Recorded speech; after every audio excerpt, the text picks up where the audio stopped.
이재명 대표 기억하시겠지만 체포동의안 표결 전에는 이른바 비명계를 뜻하는 수박 사용, 수박이라는 말을 좀 사용하지 말아달라, 자제를 요청했었습니다.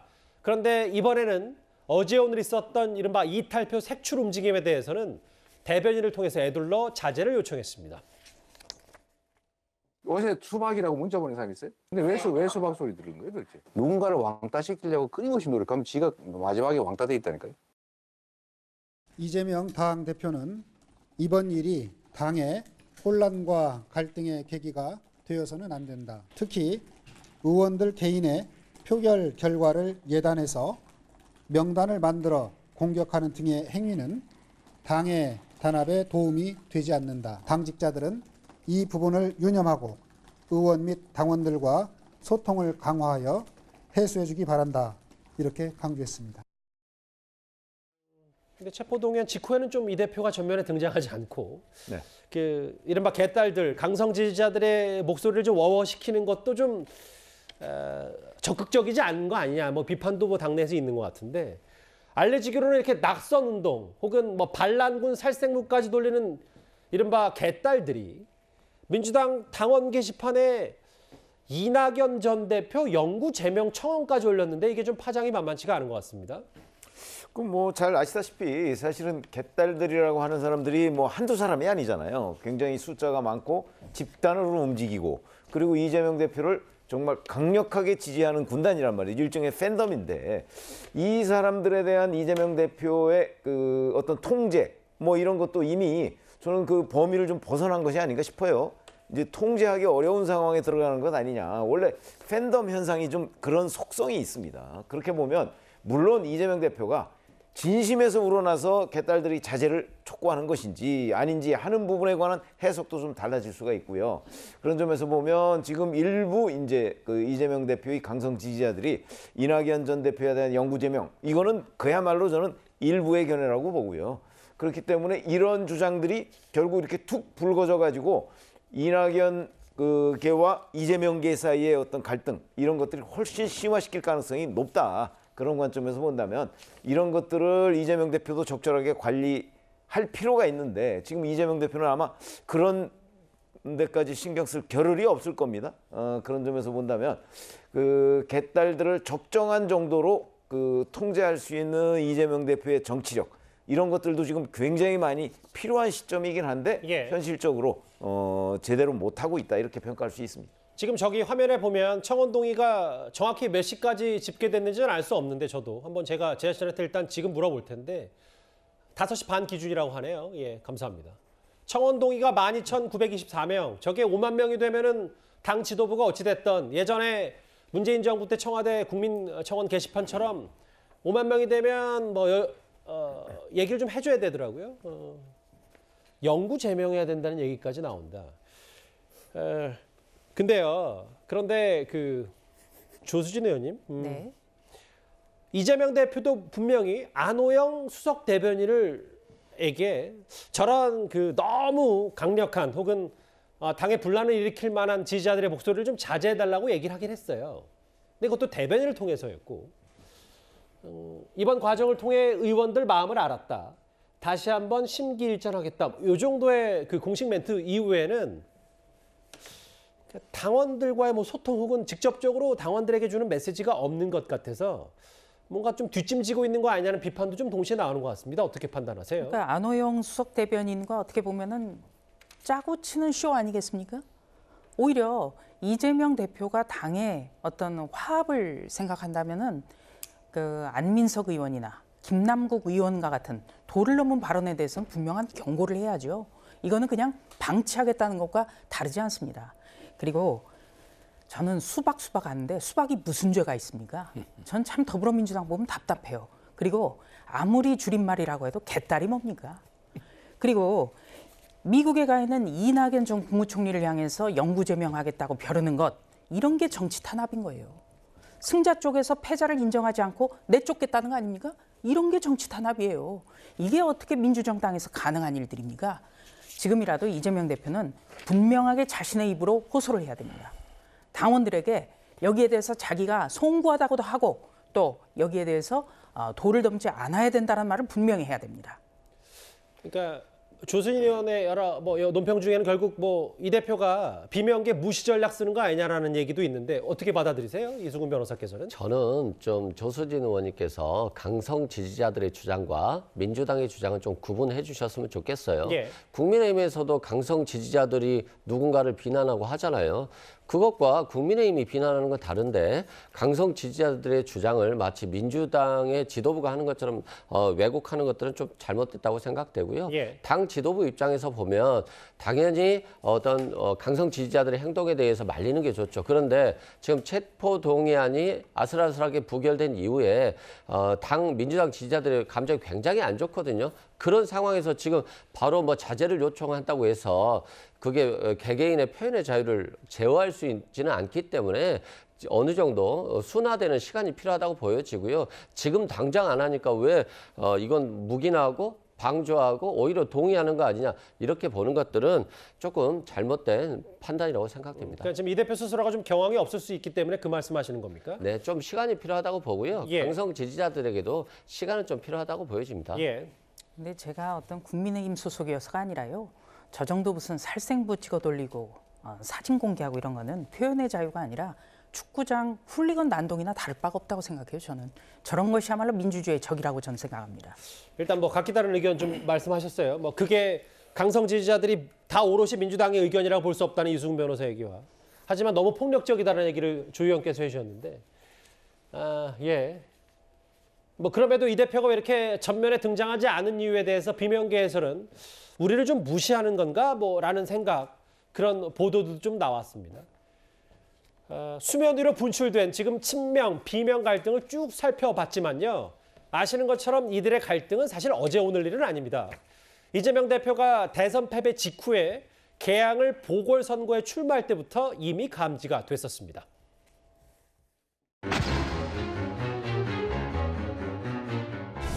당이 처한 어려움과 지금 이 위태로운 지방선거 상황을 도저히 외면할 수 없었습니다. 정면 돌파를 선택했습니다. 완전 코미디도 이런 코미디 없잖아요. 그리고 그 자리를 설마 했는데 개항에 떡하니 이재명 후보가 자기가 사는 지역도 아니고 누가 납득이 하겠습니까?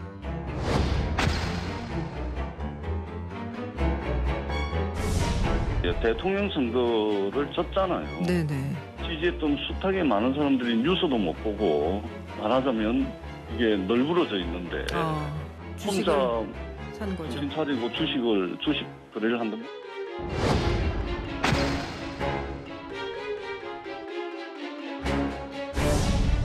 방탄이 필요한 자들은 업자 도와주고 뇌물 받아먹은 국민의힘 정치인 같은 사람들에게 필요한 것입니다. 불체포특권 제한해야 된다. 100% 동의할 뿐만 아니라 제가 주장하는 것입니다. 권성동 모델, 권성동 의원이 직접 나가서 영장 심사를 받고 이랬던 것을 따르라. 그게 사실은 일관되고 사실 깔끔하긴 하죠.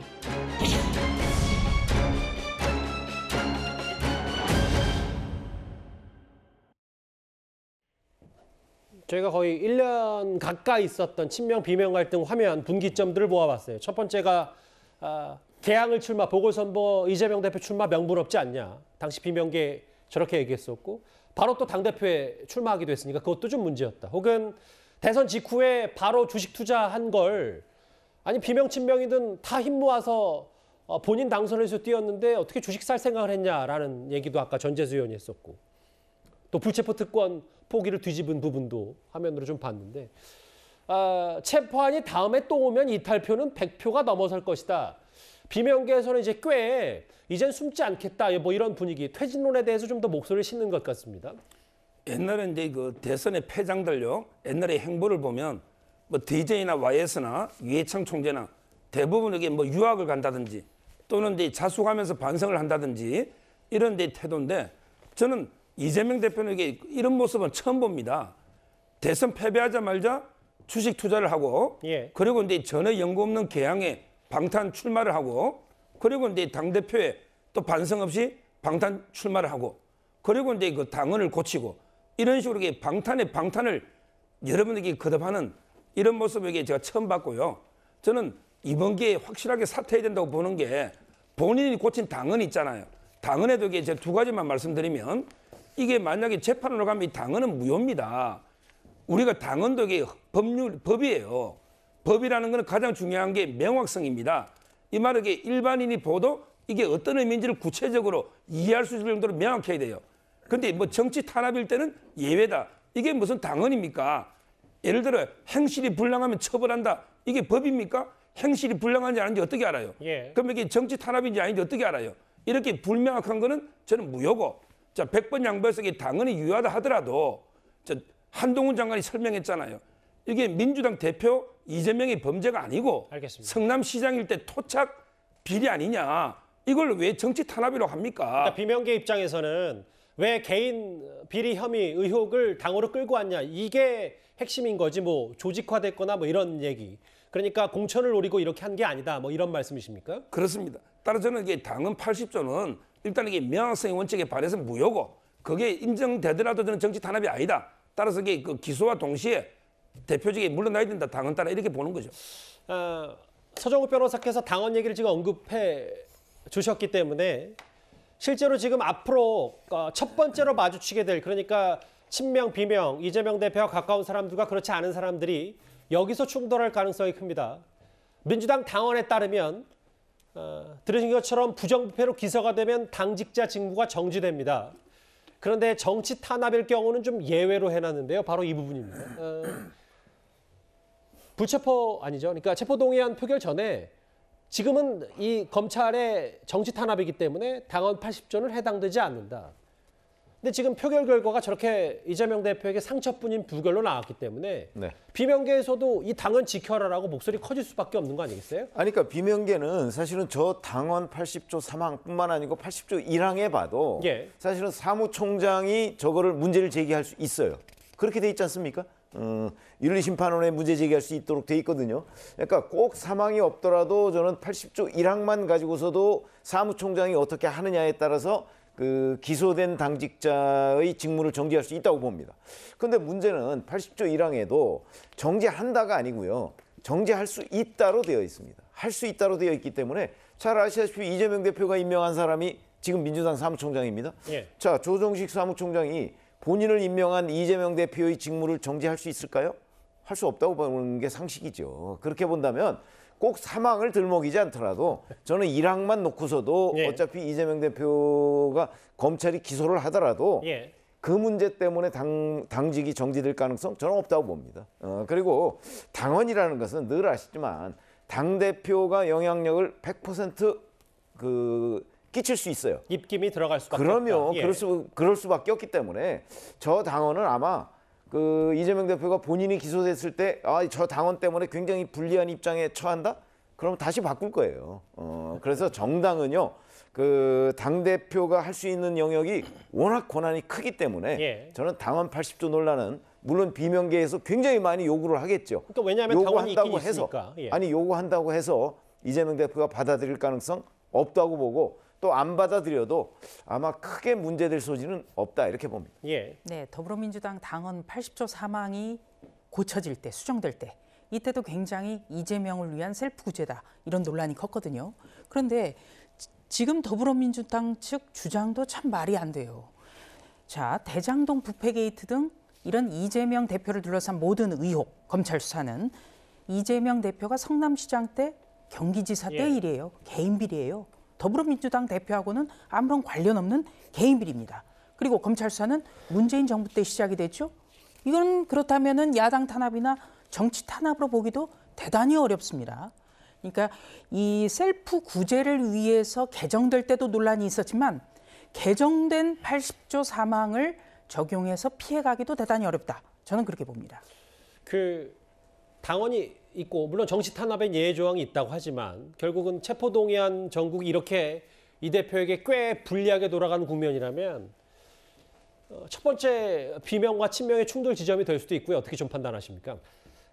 저는 저 부분은 그렇게 큰 충돌은 없을 거라고 보여져요. 왜냐하면 친명이 됐든 비명이 됐든 결과적으로는 체포동의안은 불결시켰다고 보면 될 것 같아요. 지금은 아니다. 지금은 야당 탄압이고 정적 제거를 위한 수사다. 라고 하는 것에 대해서는 공감대가 충분히 있고요.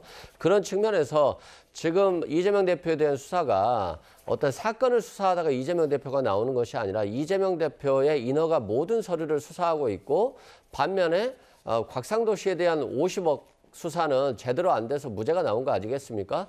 그리고 박영수 전 특검에 대해서도 50억 얘기가 나오고 있습니다만, 이런 부분들은 전혀 수사가 안 되고 있기 때문에 결과적으로는 한 사람을 위한 수사다, 야당 제거 수사다, 뭐 이렇게 보고 있기 때문에 저는 뭐 이 당헌 80조에 대해서는 아직까지는 큰 문제가 안 된다고 생각되고요.